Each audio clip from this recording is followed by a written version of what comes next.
ജനുവരി 20.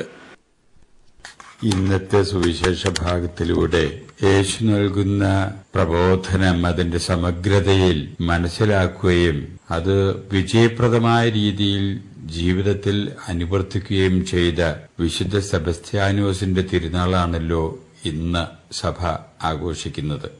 യേശു ഇന്നത്തെ സുവിശേഷത്തിൽ പറയുന്നു, ആരെങ്കിലും തന്നെ മനുഷ്യരുടെ മുമ്പിൽ നിഷേധിച്ചു പറയാൻ ഇടവരികയാണെങ്കിൽ താനും പിതാവായ ദൈവത്തിന്റെ മുമ്പിൽ ആ വ്യക്തിയെ നിഷേധിച്ചു പറയാൻ ഇടവരും എന്ന്.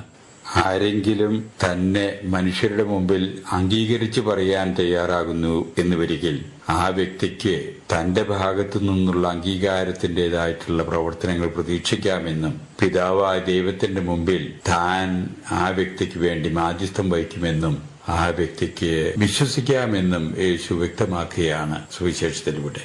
തികച്ചും യുക്തിഭദ്രമായ ഒരു സമീപന രീതി നമുക്കിവിടെ കാണാം.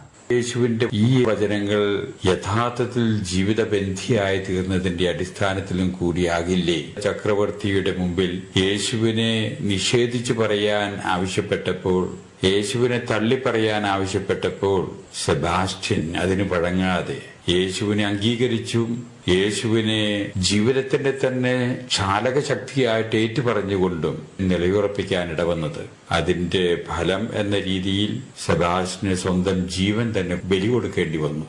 അവിടെയാണ് യേശുവിന്റെ ഇന്നത്തെ സുവിശേഷത്തിലുള്ള മറ്റൊരു വാക്യം സെബാസ്റ്റ്യന് പ്രചോദനമായി ഭവിക്കുന്നത്. ആരെങ്കിലും നിങ്ങളുടെ ശരീരത്തെ മാത്രം കൊല്ലാൻ ഇടവരുന്നു എന്ന് വരികിൽ യേശു പറയുന്നു, നിങ്ങൾ ആ ആളെ ഭയപ്പെടേണ്ടതില്ല. ശരീരത്തിന്റേതായിട്ടുള്ള ആ കൊല നിങ്ങളുടെ ആത്മാവിന്റെ വളർച്ചയ്ക്കുള്ള വളക്കൂറുള്ള മണ്ണായി തീരും.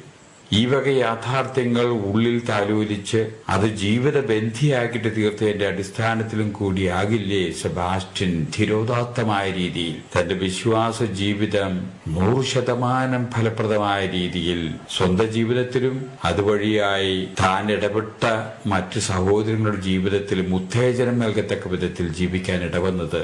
ഈ ചൈതന്യം ഇന്ന് നൂറ്റാണ്ടുകൾ കഴിയും തോറും സമൂഹത്തിൽ കൂടുതൽ സ്വാധീനം ചെലുത്തിക്കൊണ്ടിരിക്കുന്നു എന്നുള്ളതാണ് സത്യം. കേരളത്തിന്റെ മനസ്സിൽ പോലും സെബാസ്റ്റ്യന്റേതായിട്ടുള്ള ഈ ചൈതന്യം മനുഷ്യഹൃദയങ്ങളെ സ്വാധീനിക്കാനിടവരുന്നു.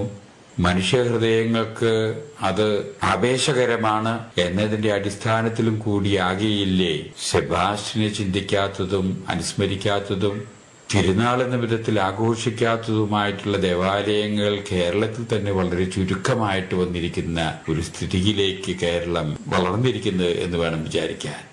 ജീവിതം അതിന്റെ തനിമയിൽ കണ്ട് യേശുവിന്റെ വാക്കുകളിൽ വിശ്വസിച്ചുകൊണ്ട് ധിരോദാത്തമായി ആത്മാർത്ഥമായി സത്യസന്ധമായി നിഷ്ഠയോടുകൂടെ ജീവിതം ജീവിച്ചുകൊണ്ട് ചെലവഴിക്കാനിടവന്ന ആ വ്യക്തിക്ക് ലോകം കൊടുക്കുന്ന ബഹുമതി.